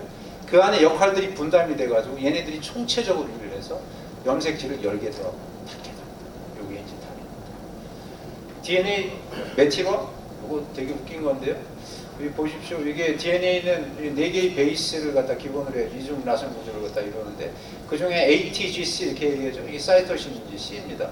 C에 여기 메틸이라고 하는 CH3 분자량으로 얘기하면 10 이 더하기 3이니까 15 굉장히 작은 화학 그룹이거든요. 요거 하나를 붙여주고 떼고에 따라 가지고 염색질이 열리기도 하고 닫히기도 하고 요거는 요 메틸이 적게 됐을 때 열린 염색질 구조인데요. 메틸화가 많이 되면 이게 쭉 점진적으로 닫혀가지고 이렇게 감옥과 같은 구조 쪽으로 전이가 됩니다. 그거 외에도 많은 일을 해요. 실제 여기서 제가 다 설명드릴 수 없는. 근데 이 단순한 화학적 변형을 통해서 실제 염색질의 구조에 심각한 영향을 줄 수 있다. 이건 아까 제가 이미 보여드린 그 뉴클레오죠. 위에서 본 건데 이 안에 히스톤 단백질 8개가 이렇게 들어가 있고요. 그걸 DNA가 이렇게 감고 있습니다. 근데 여기 조금 주목해서 보시면 여기 히스톤 단백질들을 표현하는 것들인데 이것들 중에 일부는 이렇게 이 뉴클레오좀 밖으로 이렇게 튀어나와 있어요. 요거는 히스톤 단백질을, 그러니까 모든 단백질은 처음 만들어지기 시작하는 부분은 우리가 N터미널 이렇게 부르고요. 생성이 끝나는 반대쪽 끝을 갖다 C터미널 이렇게 불러요. 이 히스톤 단백질의 N터미널 테일 쪽은요, N터미널 쪽은요, 뉴클레오좀 안이 아닌 밖으로 이렇게 튀어나와 있는 경향이 있는데 처음엔 사람들이 이거 뭐 무시했어요. 실이 좀 풀러져가지고 밖으로 튀어나와 있나 뭐 이런 식으로 생각했는데 이게 대단합니다. 이 튀어나온 부분은 이렇게 안으로 들어가 있는 부분은 이 화학적 변형을 일으키려면 효소들이 접근을 해가지고 화학 반응을 일으켜야 되는데 효소들이 접근이 안 돼요. 안에는 너무 복잡해가지고. 그래서 안에는 화학적 변형이 잘 안 일어납니다. 이렇게 밖으로 튀어나온 부분들은 효소들이 매우 쉽게 접근할 수 있어요. 그래서 거기서 온갖 종류, 아까 제가 말씀드린 적어도 12종류 이상의 화학적 변형을 거기서 열심히 일으킵니다. 그걸 이 그림이 모식적으로 표현해주고 있어요. 이 꼬리 부분으로 효소들이 접근해가지고 뭐 포스페이트 그룹, 아세틸 그룹, 유비키틴이라는 걸 메틸 그룹을 붙이는 거. 적어도 12종류의 그 변형들을 특히 집중적으로 꼬리 부분에 잔뜩 하거든요. 이게 궁극적으로 뭘 한다? 염색질을 열게도 하고 닫게도 한다. 매우 복잡하지만 그 중에서 이 화학적 변형을 일으키는 애들이요, 써준다 그래야죠. 라이터라고 불러요. 근데 또 못된 놈들이 있어요. 라이터가 그 화학적 변형을 일으키면 그걸 또 제거하는 애들이 있어요. 지우개 같은 역할을 한다 그래서 이레이저 이렇게 부르는 거예요. 제3의 애들은 화학적 변형을 일으키면 그걸 알아주는 애들이 있어요. 그걸 우리가 여기 나와 있는 리더라고 부르는 애들. 리더가 그걸 알아주면 리더는 자기 친구를 데리고 와요. 그걸 우리가 뭐라고 부르냐? 이펙터라고 불러요. 맨 이쪽에 있는. 그 친구가 와가지고요, 비로소 염색질의 구조를 갖다 바꿔주는 일들을 합니다. 즉 일종의 암호처럼 화학적 변형이라는 신호를 거기다 누군가가 심어주면 그걸 읽는 놈이 있고, 그 읽은 다음에 자기 친구를 데리고 와가지고 염색질의 구조를 열게도 하고 닫게도 하는 놈들이 있구나. 이런 것들이 이제 이해하게 되는 거죠. 그래서 아까 세 번째 그룹에 해당하는 ATP를 가수분해하면서 이 뉴클레오즘의 구조를 바꿔주는 애들이 대표적으로 어떠한 일을 하나 보여주는 그림인데요. 요 놈이 일을 하고 나면 원래 여기에 없던 뉴클레오즘 하나가 이렇게 새로 생기는 그런 거예요. 그래서 얘는 원래는 열려 있었는데 이제 닫힌 구조 속으로 들어갑니다. 그 다음 또 다른 ATP를 가수분해하는 리모델러들이 작동을 하면 이렇게 닫혀있던 놈이 다시 열리게 되기도 하고요. 들어갔던 염색지, 요 뉴클레오즘이 다시 빠져나와서 이렇게 또 되기도 하고요. 아까 제가 말씀드렸듯이 원래 있던 애를 빼내고 교체 선수를 갖다 투입해가지고 다른 애가 들어가기도 하고, 이러한 일들이 일어나면서 결국은 염색질 구조를 갖다 변형시키고 그게 유전자의 사용 방정식을 결정하게 된다. 이런 걸 이제 근래에 알게 됩니다. 맨 마지막 플레이어로 RNA도 있다고 말씀드렸죠. 그 RNA 그 플레이어를 처음 발견한 논문입니다. 이게 저희 쪽에 아주 유명한 3대 저널인데 네이처 사이언스 셀이라고 하는데 그 셀에 이제 2007년에 이제 나온 겁니다. 어디선가 이상한 RNA가 만들어졌어요. 이 RNA 그냥 쓰레기인 줄 알았는데 알고 봤더니 이놈이 막 떠돌아다니다가 이 단백질 덩어리인데 단백질 덩어리랑 이렇게 붙어요. 붙은 다음에 얘가 하는 일은 뭐냐면 RNA는 DNA하고 상보적인 염기서열을 갖고 있거든요. 그러니까 DNA의 특정한 염기서열 구조를 인식해가지고요, 그놈을 찾아 들어갈 수 있는 아주 큰 장점이 있어요. 그래서 자기가 갖고 있는 그 능력을 이용해가지고요, 이 단백질 덩어리를 원하는 위치에다 이렇게 갖다가 데려다줘요. 이걸 우리가 뭐라고 그러냐? 딜리버리가 이렇게 불러요. 정확한 어드레스 레이블을 읽어가지고 피자를 갖다 딜리버리 하는 것처럼 얘를 갖다가 정확한 위치에다 딜리버리 시켜주면 얘가 하는 일은 뭐냐면 아까 제가 말씀드렸듯이 히스톤이나 DNA의 화학적 변형을 일으켜서 궁극적으로 염색질 구조를 갖다 바꿔주는 거죠. 이 RNA들이 별일을 다 하는데 오른편은 그거 말고 많은 일을 합니다. 그 중에 중요한 한 일은 뭐냐? 실제 염색질 구조를 바꿔줄 수 있는 단백질을 딜리버리하는 딜리버리가 역할을 합니다. 요거예요. 그러니까 요것도 빠지면 안 되는 아주 중요한, 아까 제가 말씀드린 축구팀에 비유해서 말씀드렸죠. 그 중에서 매우 중요한 역할을 하는 그 팀 멤버다 이렇게 말씀드릴 수 있습니다. 그래서 하여튼 이 후성 유전학이라는 것은 어떻게 하나의 세포에서 그렇게 많은 세포들이 만들어지고 또 유지가 될 수 있는지를 답을 하기 위해 가지고 발달하기 시작했는데, 그러다 보니까 염색질이라는 것들을 사람들이 이해하게 되고요. 그 염색질의 구조를 통해서 DNA를 사용할 수도 있고 사용하지 못할 수도 있다는 것들을 이해하게 되고요. 그 염색질의 구조를 갖다 결정해 주기 위해서 수백 명으로 이루어진 거대한 팀이 아주 질서정연하게 일을 하고 있다는 것, 이런 것들이 이제 알게 된 겁니다. 어떤 학문이 발달하다 보면 파생 효과라는 것들이 생깁니다. 이 후성유전학이 발달을, 제가 학생 때는 후성유전학을 배울 기회가 없었거든요. 뭐 교과서에도 없었고 없었어야 배울 기회가. 근데 이제 그 이후에 이 아주 빠르게 성장하는 그 학문 분야 중에 하나로 이게 성장을 하다 보니까 그 이후에 파생 효과들이 곳곳에서 이제 나타나기 시작해서 이 학문의 영역이 기하급수적으로 팽창하고 있는 그러한 상황입니다. 다 설명드릴 수 없어서 맛배기로 조금만 말씀드리겠습니다. 처음에 아까 제가 말씀드렸듯이 여기에서부터 출발한 거예요. 세포, 조직분화와 기관 발생, 요거를 갖다 이해하기 위해서. 그러다 보니까 진화를 새로운 툴로 이해할 수 있는 기회가 생깁니다.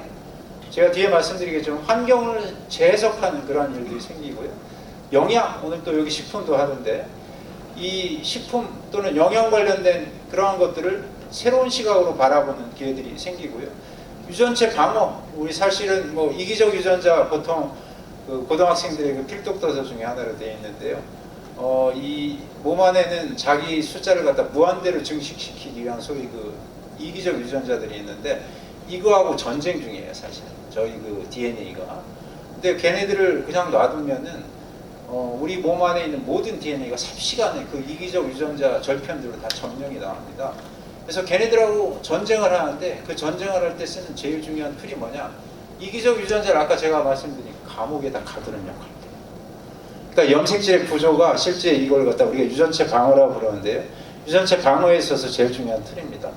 노화를 완전히 새로운 시각으로 보기 시작하고 있어요. 우리 머릿속에 이루어지는 기억을 완전히 새로운 시각으로 보기 시작하고 있고요. 본능은 생물학계에 있어서 여전히 완벽한 미지의 영역입니다. 본능의 한 단편도 저희가 설명 못하고 있어요. 신기하죠? 21세기. 말이 안 돼요. 그 한 예를 갖다 말씀드리면 요거 인터넷에 떠도는 동영상도 있고요. 그 다음에 뭐 사진도 있고 그렇습니다. 여기 보고라는 놈입니다. 제가 즐겨가는 것 중에 하나예요. 교대역에 있는 교대복집인데 이 보고주거든요. 근데 보고건데 이 보고가 지금 오른쪽에 있는 놈이 순놈보고고요. 왼쪽에 있는 놈이 암놈보고예요. 지금 그 아래에 있는 건 뭐냐? 그 아래에 있는 게 참 신기하죠. 이게 얘네들이 사는 바닷속 그 밑에 있는 모래 있죠? 거기에 이 오른편에 있는 순놈보고가 단독으로 만든 아트입니다. 예술품이에요. 지느러미밖에 없는데 손도 안 달린 놈이 저거를 쫙 다 만듭니다. 막 헤엄치면서. 굉장히 그 시메트리가 그 2중, 3중의 그 완벽한 시메트리를 만들어서 그 두 발 두 손 달린 저보고 가서 하라고 해도 제가 못할 것 같아요. 이걸 하는데 중요한 건 뭐냐면 얘가 이 일을 할 때 옆에서 얘를 가르쳐주는 보고도 없고요. 얘가 하는 걸 보고 배우는 보고도 없어요. 이런 걸 우리가 뭐라고 그러니? 본능이라고 그래요. 본능 속에 보고는 이걸 갖고 있어요. 이걸 만들 수 있는 놀라운 능력이 있어요. 이걸 다 만든 다음에 저 암놈 부고를 여기로 이렇게 모셔요. 자, 내가 이걸 만들었는데 봐. 마음에 들어? 마음에 든다는 신호를 보내면 이렇게 볼따구로 다 깨뭅니다. 그러면은 그 암놈보고가 여기에다가 알을 낳아요. 그러면 순놈보가 그 위에다가 자기 정열을 뿌려요. 그 다음에 순놈보가 자기가 만든 아트를 갖다 다 덮어요. 그럼 한때가 지나고 나면 거기서 새끼 보고들이 탄생해가지고 이걸 생물학계에서 설명을 전혀 못하고 있어요. 유전자로, 우월한 유전자로도 설명 못하고 아무것도 설명 못해요. 저보고 다시 대학생으로 돌아가라면 저는 본능을 아마 연구할 것 같아요. 불행하게도 저는 너무 늦었습니다. 자, 이거를 또 뭐 이건 본능에 관련된 뭐 하여튼 이런 것들이고 이것도 하나 재밌는 건데요. 2021년에 사이언스지에 나온 그림인데 자, 여기 보면 개미가 있잖아요. 정말 완전히 슈퍼 헤비급 개미가 있고요. 그 발 아래에서 노는 정말 팬텀급이라 그러나요? 너무나 작은 개미들이 있잖아요. 아래에 있는 일개미예요. 이건 여왕개미고. 얘네들 DNA를 꺼내서 보잖아요. 다를 것 같습니까? 똑같습니다. 똑같은데 이 체급을 보세요. 비교할 수가 없잖아요. 얘들이 얼마나 많이 사나 여기 나와 있습니다. 일개미들은 몇 달 살아요? 여왕개미는 몇 년을 살아요? 그거를 DNA로, 우월한 DNA로 설명할 수 없잖아요. 그럼 어떻게 설명할 수 있을까요? 아직은 설명 못하고 있거든요. 근데 제가 그냥 힌트를 드리면서 여쭤보는 거예요. 그럼 뭘 설명할 수 있을까요? 길은 보이시죠? 이미. 예. 우월한 DNA를 설명 못하니까 DNA 사용 방정식이 어떻게 다르게 세팅되나 봐. 이렇게 의심할 수밖에 없죠. 그게 제가 지금 말씀드린 후성유전학의 파생 효과가 이제 생기고 있는 그런 영역들입니다. 지금 설명 못하는데 곧 설명할 수 있을 것 같아요. 그렇게 되고 있는 겁니다. 이거는 2014년에 네이처지에 나온 뉴스 아티클입니다. 어디서 많이 본 인물들이 여기에 보이시죠? 아빠 심슨과 아들 심슨. 아빠 심슨은 참 무모하죠. 우직하고. 그래서 오토바이를 타고 그 뒤에다가 자기 아들 심슨을 싣고 어디로? 불구덩이로 달리고 있는 거예요. 이걸 뭐라고 불렀냐? 아빠의 죄. The sins of the father. 이렇게 불렀어요. 엄마라고 너무 자만하시면 안 돼요. 엄마의 죄는 훨씬 더 심하기 때문에 죄 없을 거로 생각했던 아빠의 죄를 굳이 꾸집어낸 것 뿐이지 엄마의 죄는 훨씬 심합니다. 메시지는 뭐냐? 아무 죄도 없는 아들이 아빠의 무모한 행동 때문에 함께 불구덩이로 들어가는 그걸 갖다 표현하고 있는 거예요. 엄마는 뱃속에서 적어도 9달 이상을 갖다가 아이를 길렀기 때문에 엄마는 더 무고한 자손한테 본인의 죄를 물려줄 수 있는 기회가 훨씬 더 많아요. 아빠는 아주 작은 정자 하나밖에 준 게 없잖아요. 근데 엄마는 9달 이상을 키웠잖아요. 엄마의 죄는 훨씬 심각합니다. 이걸 왜 이런 식으로 표현했냐면 실제 여기서 주려고 하는 메시지는 뭐냐? 아빠는 또는 엄마는 자식한테 DNA만 주는 게 아니고 본인이 평생 쌓은 경험, 학습 이것도 준다는 거예요. 이게 말이 됩니까? 이해가 되세요? 내가 평생 동안 공부 열심히 했더니 나의 그 지식 일부가 축적된 지식 일부가 자손한테 간다는 게 이해가 되세요? 내가 평생 좀 나쁜 습관 속에서 살았더니 그 습관의 일부가 자신한테 간다. 이게 이해가 되시냐고요? 그런 개념으로 살아오셨어요? 자, 옛날에 이 개념을 이미 이야기한 분이 있어요. 이 이름 어디서 많이 들어보지 않으셨어요? 제가 학교 다닐 때 교과서에 많이 나왔던 이름, 라마르크라고. 다윈보다 조금 앞에 세대 분인데요. 이분이 얘기했던 게 이겁니다. 우리가 잘 아는 용어로 용불용설. 어디서 많이 들어보셨죠? 기린이 아래 나뭇잎 다 뜯어먹어가지고 위에 있는 것도 뜯어먹기 위해서 목을 자꾸 위로 이렇게 하자 보니까 기린 목이 길어졌다. 요거예요. 용불용설. 쓰고 안 쓰고에 따라 가지고 형질이 결정된다는 그러한 개념인데 그걸 학구적으로 표현하는 게 저기 나와 있는 획득 형질 유전 이렇게 얘기합니다. Inheritance of acquired characteristics. 영어로 이렇게 얘기하는데 당대 동안에 개인의 노력과 습관 속에서 형성된 것들이 다음 세대로 넘어갈 수 있다는 이론이에요.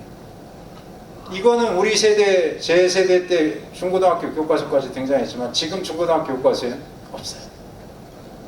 왜? 완벽하게 틀렸다고 사람들이 인식하게 돼서 다 버렸어요. 즉 라마르크는 돌아가셨다. 생물학적으로도 돌아가셨지만 텍스트북에서도 돌아가셨다. 근데 이분이 부활을 했습니다. 부활을 했어요. 돌아가신 분. 버려졌던 획득 형질 개념이 살아났어요. 아까 그걸 표현한 게 아빠의 죄 이렇게 표현을 한 겁니다. 라마르크가 완벽하게 살아나기 위해서 이 아래 두 가지 숙제가 필요해요. 중요한 건 뭐냐? 우리가 평생 습관 또는 뭐 운동, 뭐 여러 가지 학습 이런 걸 통해 가지고 우리 체세포를 바꿀 수 있어요.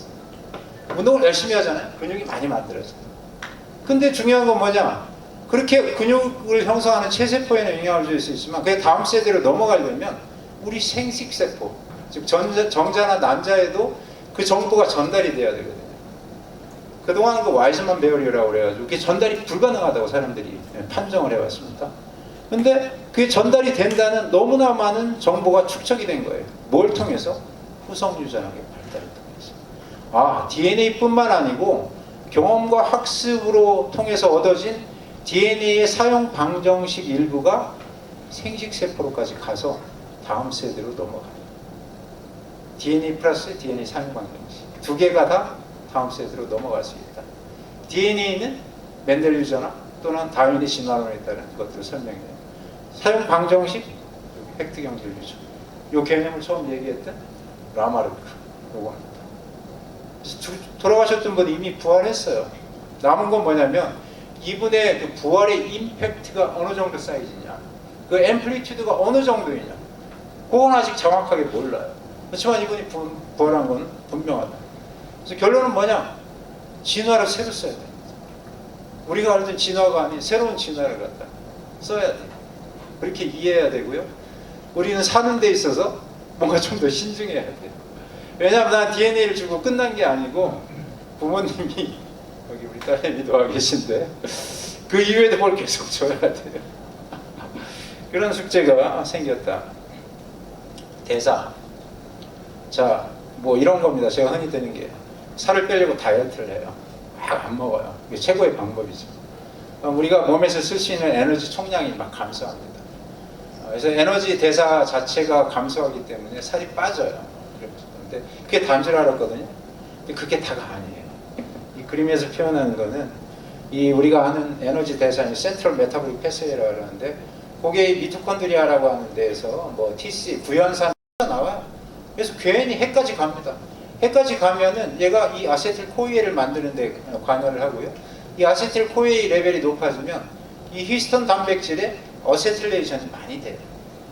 히스톤의 어세틸레이션이 많이 되면 염색질 구조에 영향을 줄 수 있다고 그랬잖아요. 염색질 구조에 영향을 주면 DNA 사용 방정식이 바뀔 수 있다고 말씀드렸잖아요.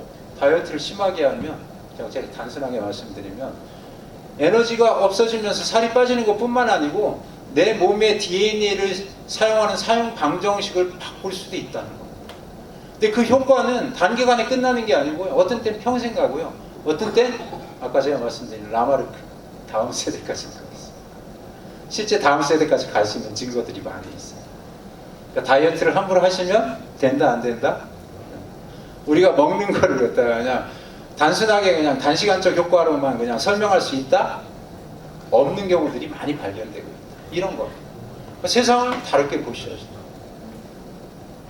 바이오 2030 뭐 이렇게 제가 10년 전서부터 어떤 분한테 배워서 이야기를 하는데요. 이건 뭐지?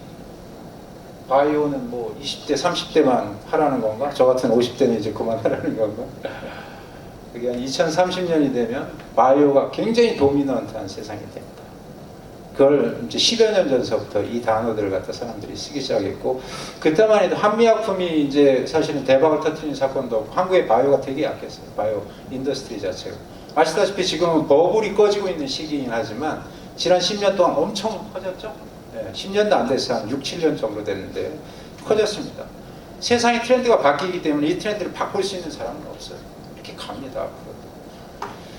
이게 바이오가 임팩트가 커지는데 그동안 이 커지는 임팩트 속에서 사람들이 주로 해왔던 거는 소위 약이라는 걸 개발했습니다. 신약 또는 그다음에 남의 약을 갖다가 특허 다 끝날 때 그걸 갖다 복제약 뭐 이런 식으로 그런 식으로 해왔습니다. 그걸 제가 여기서 약간 우스갯소리로 워커라고 이렇게 불렀습니다. 그러니까 전통적인 약이라는 거는 원래 우리 몸속에 없던 기능을 새로 발휘하게 해주거나 아니면 원래 기능을 하고 있던 거를 갖다 잠재우거나 이 두 가지 일을 하거든요. 그래서 워커를 투입해가지고 새로운 일을 하게 하거나 아니면 원래 하던 일을 못하게 하는 재갈을 물리게 하거나 이게 전통적인 약을 통해서 해왔던 방법인데 잘 아시다시피 보다 최근에 이러한 게 등장합니다. 하드웨어로 고치려고 해요. 하드웨어가 아까 제가 뭐라고 그랬죠? DNA. DNA를 암 유전자가 있어? 아예 고쳐버리지 뭐. 이렇게 하는 거예요. 비만 유전자가 있어? 아예 그냥 망가뜨려 버리지 뭐. 이런 어프로치입니다. 이게 이제 시작되고 있고요. 어쩌면 되게 파워풀한데 문제는 뭐냐면 우리가 창조주가 돼야 돼. 유전물질 자체에 손을 대야 되기 때문에 소위 생명윤리적 이슈가 거대하고요. 생명윤리에서만 끝나는 게 아니고 그러니까 인문학적 또는 사회과학적 이슈들이 동시에 발생하기 때문에 기술적으로는 매우 쉽지만 충분히 많이 가능해요. 그렇지만 실제 삶에 적용하고 우리 사회에 적용하기에는 넘어야 될 산이 너무 거대하다. 쉽진 않아요. 보다 최근에 등장하는 게 아까 하드웨어가 있으면 소프트웨어가 있었잖아요. 하드웨어는 놔둬요. 하드웨어가 그렇게 하디슈야? 손대는 게 굉장히 힘들어? 그냥 놔두지 뭐. 대신 전기는 계속 들어오는데 스위치를 껐다 켰다 한번 해보면 어떨까? 유전자를 사용했다? 안 사용했다? 그렇게 하면 어떨까? 그 아이디어들이 이제 탄생하고 있는 거죠. 이게 하드웨어를 고치는 겁니다.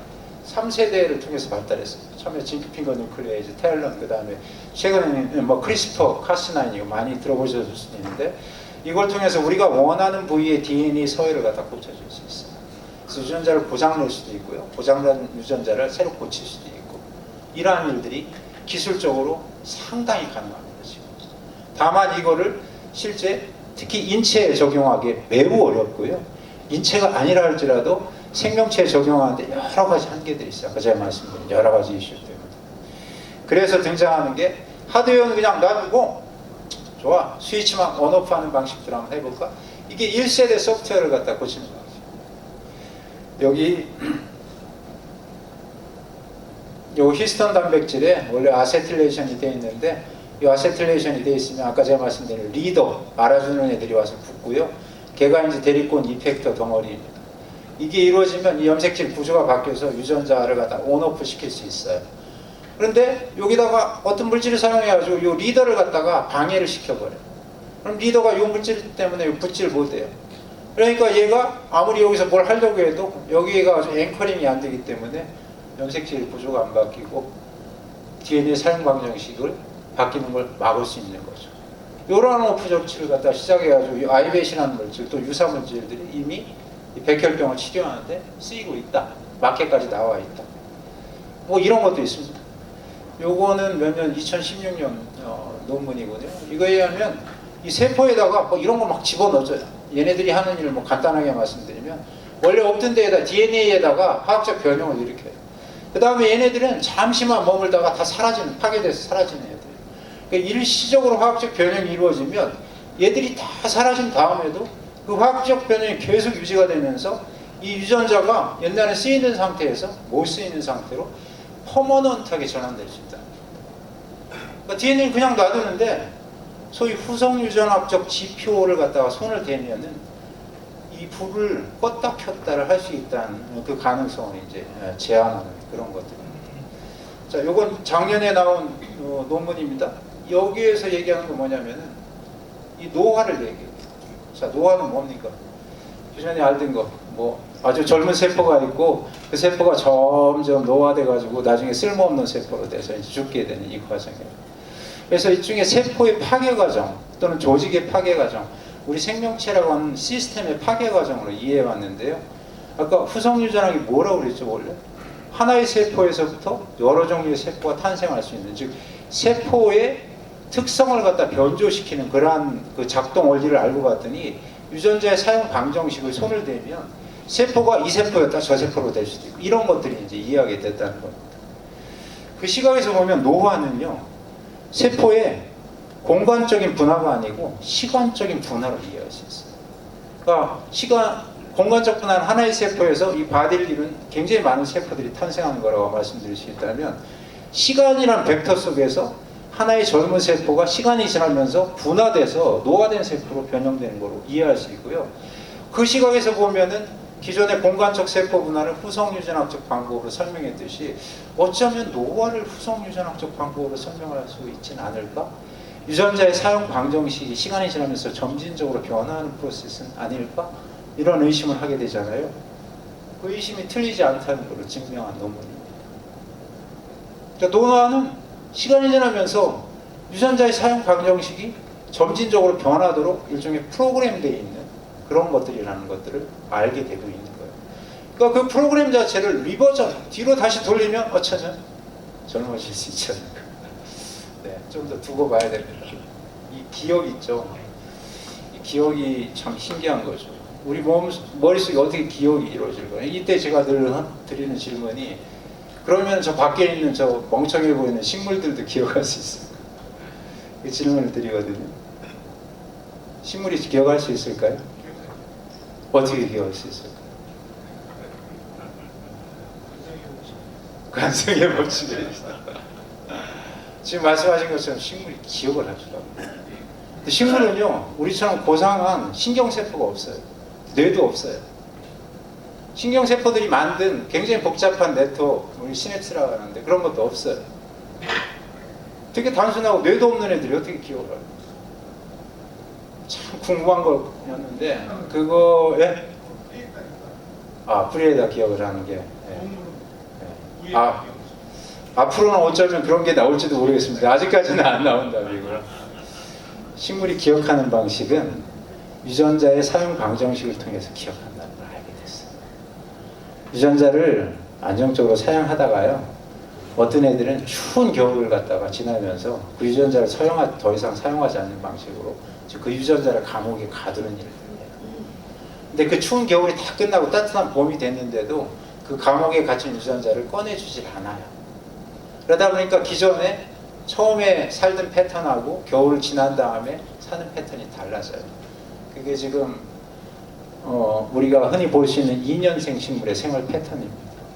1년차 첫 번째는요, 몸짱 프로젝트를 가동해요. 막 몸을 키우고 막 근육을 만들고 광합성을 열심히 하고 그렇게 합니다. 근데 그렇게 살던 식물이 추운 겨울을 지나면서 철이 들어요. 내가 몸짱으로만 살다 자식 하나도 안 나놓고 살면 죽으면은 아무 소용이 없구나. 그걸 깨닫게 돼요. 그래가지고 추운 겨울 동안에 몸짱 프로젝트를 포기하고 다음에 봄이 되면 생식 프로젝트를 가동합니다.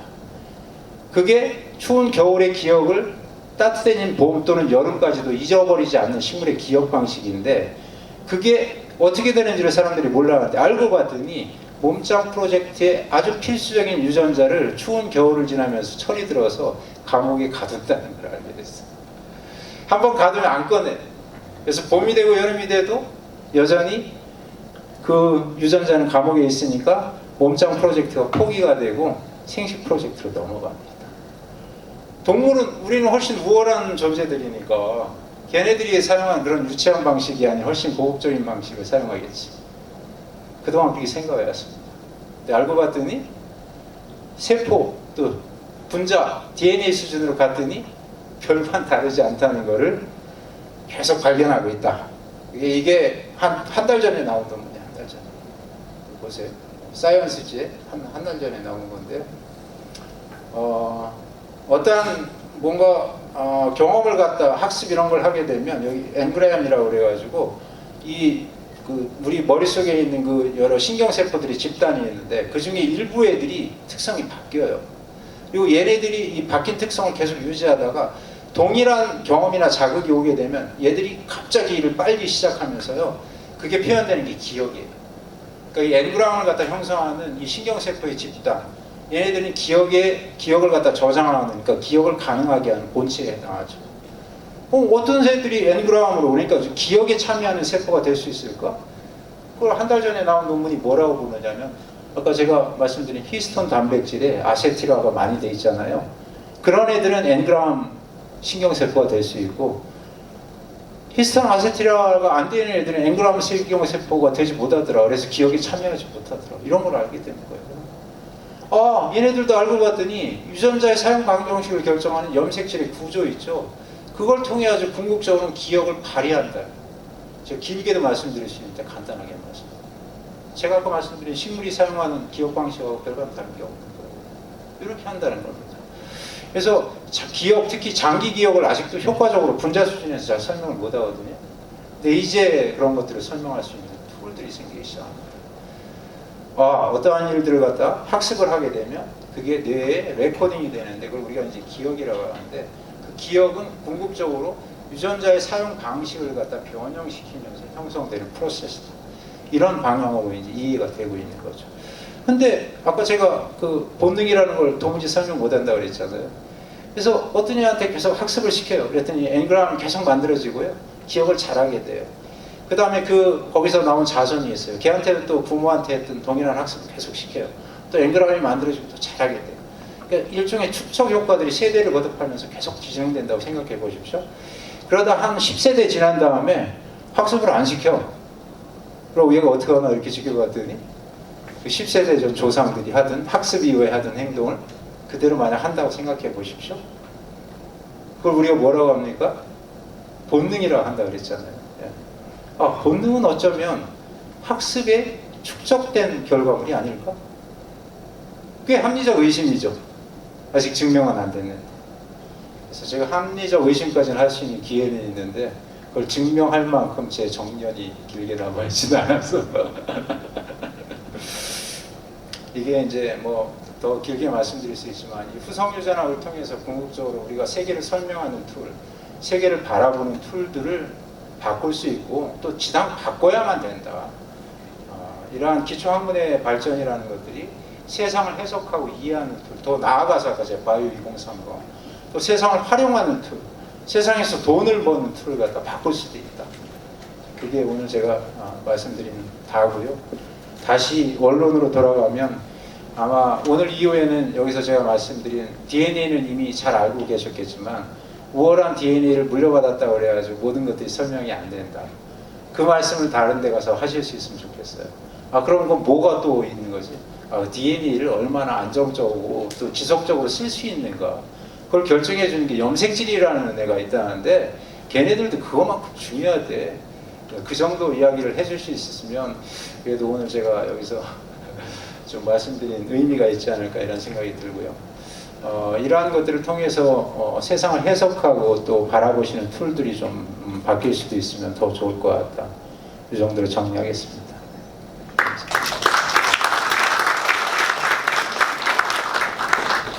정말 좋은 강의해 주신 노종선 교수님 다시 한번 감사드리고 지식이 넓고 깊을수록 가지고 있는 또 의문 또한 깊고 높다는 것을 다시 한번 깨닫게 해주셨습니다. 또 오늘 정말 이렇게 좋은 장소에서 좋은 음식 준비해 주시고 또 투어까지 잘해 주신 이상락 우리 원장님 한번 잠깐만 일어나 주시죠. 우리 박수 한번 크게 보내주시죠.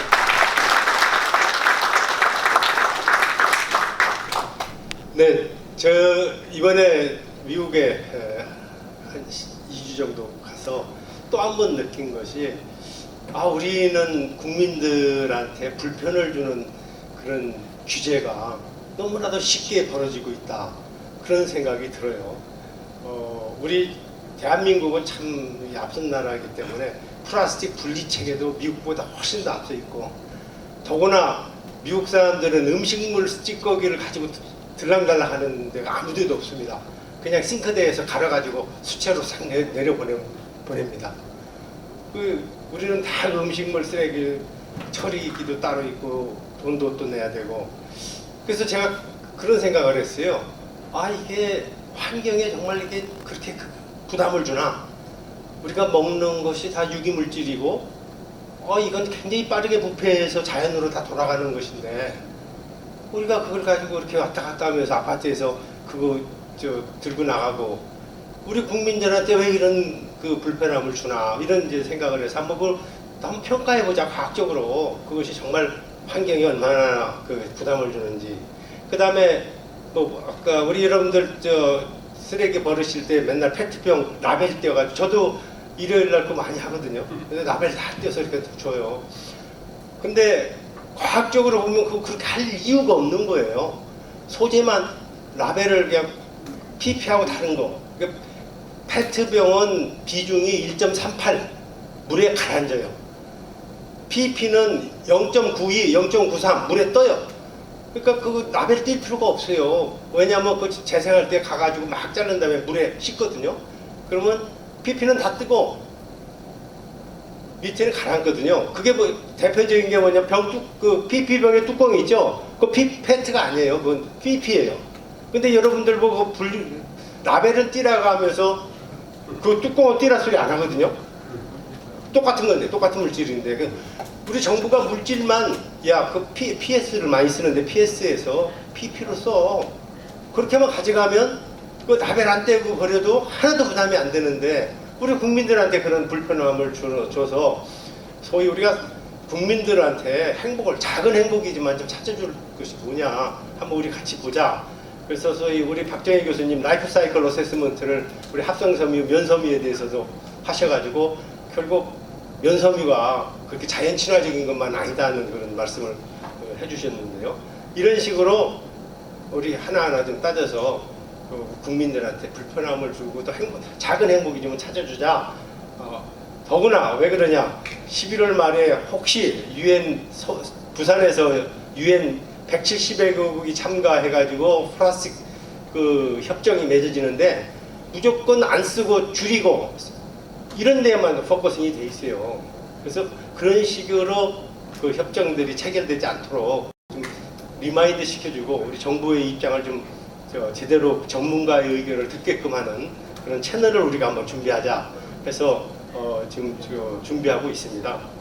오늘 또 아주 기쁜 소식이 있는데요. 우리 군민교 교수 우리 따님이 굉장히 그 생물학, 유전학 여기에 관심이 많아가지고 오늘 이런 강의를 한다니까 와서 우리 대학은 꼭 우리 바이오에 와서 바이오의 기둥이 되도록 어디 꼭 일어나봐 좀. 우리 미래의 동량이 되도록 그렇게 해주셨으면 좋겠습니다. 네, 오늘 시간 상당히 많이 지체가 됐는데요. 이상으로 마치고 다음 포럼 때 뵙도록 하겠습니다. 안녕히 가십시오.